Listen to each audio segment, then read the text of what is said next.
अब ओरिजिनल या traditional rule क्या कह रहा है?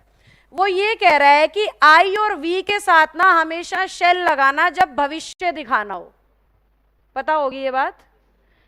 जबकि वो कह रहा है कि ही, शी, इट, दे या किसी का नाम हो तो विल लगा देना अगर क्या दिखाना है? भविष्य। फ्यूचर का मतलब अनसर्टेन होता है, अनिश्चित। जो चीज निश्चित नहीं है ना उसी को नाम दिया गया है भविष्य का। फ्यूचर उसी को कहते हैं जहां पे किसी भी चीज की सर्टेनिटी नहीं है, निश्चितता नहीं है। तो रूल इसका अपोजिट बनाया गया है, ऊपर की तरफ लिख रही हूं।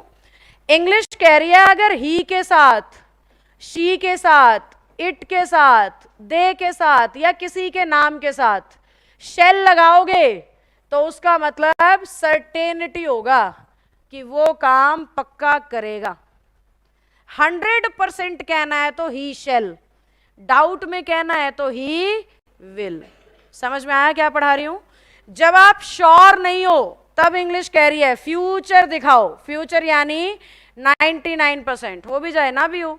और जबकि सर्टेन मतलब कोई डाउट नहीं है, पक्का होगा ये काम। तो जब पक्का कहना है शेल लगा दो इनके साथ, जब डाउट दिखाना है तो शेल लगा दो इनके साथ। क्या मेरी बात समझ में आ रही है? जब पक्का दिखाना है तो इंग्लिश कहती है आई और वी के साथ भी क्या लगा दो? विल। उसका मतलब होगा कि वो काम भविष्य नहीं 100% है। जबकि आजकल की भाषा में कहीं भी लगा देते हैं आई विल, लगाते हो ना, कहीं भी लगा देते हैं वी विल। इसलिए मैंने कहा था ये रूल बदल चुका है, लेकिन लिखने में अभी भी यही है, तो इसीलिए मुझे ये पढ़ाना पड़ेगा। तो जहां पे भी आप आई और वी के साथ विल लगाते हो उसका मतलब 100% होनी है वो चीज। जहां भी आप आई और वी के साथ शेल लगाते हो उसका मतलब भविष्य है, हो भी जाए ना भी हो। जहां भी आप ही, शी, इट, दे के साथ विल लगाते हो भविष्य है।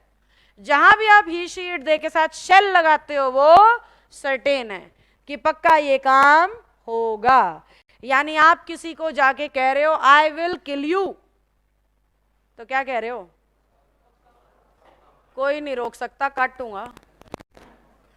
100% श्योर हूं, बिल्कुल इस चीज को खत्म करूंगा। और अगर कह रहा है he shall get a job, he shall get a job, क्या कह रहा है? पक्का लगेगा, वो निश्चित है उसको ये नौकरी मिलेगी। और अगर वो कहे he will get this job तो वो डाउट में है, क्या पता किसी और को भी मिल जाए, वो सर्टेन नहीं है। तो जब अनसर्टेन होना हो तब आपने पुराना रूल इस्तेमाल करना है, जब सर्टेन होना हो तब आपने ऊपर वाला रूल इस्तेमाल करना है।